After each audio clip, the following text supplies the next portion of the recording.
Hi all, welcome to Selvi Lakshmitha creations. ఈరోజు మన కిచెన్లో ఎంతో సింపుల్ అండ్ టేస్టీగా మష్రూమ్ కర్రీ ఎలానో చూద్దాం.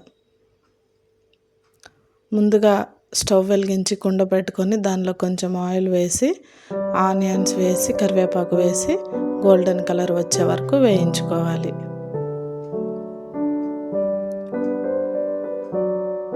తర్వాత కొంచెం పచ్చిమిరకాయలు వేసుకోవాలి. అవి వేగిన తర్వాత 2 టమాటాలు వేసుకోవాలి.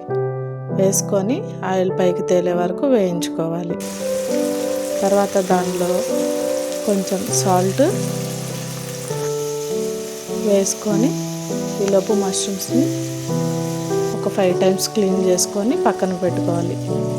చిన్నవి అయితే అలానే వదిలేయాలి, పెద్దవైతే 2 ముక్కలు చేసుకొని వేసేసుకోవాలి.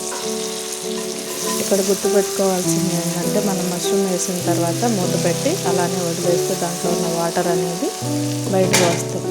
ఆ వాటర్తోనే మనకి మష్రూమ్ కూర అనేది రెడీ అయిపోతుంది.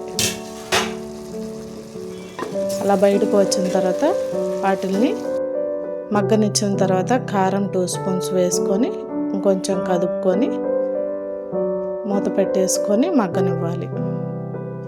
అలా మగ్గిన దానిలో అల్లం వెల్లుల్లి దంచి వేసుకోవాలి. మంచి టేస్ట్ అనేది యాడ్ అవుతుంది. వేపిన తర్వాత మూత పెట్టేసుకొని లాస్ట్లో గరం మసాలా వేసుకొని దించేసుకొని సర్వ్ చేసుకుంటే ఎంతో simple and tasty mushroom curry ready. ఈ వీడియో మీకు నచ్చినట్లయితే లైక్ చేయండి. Bye bye.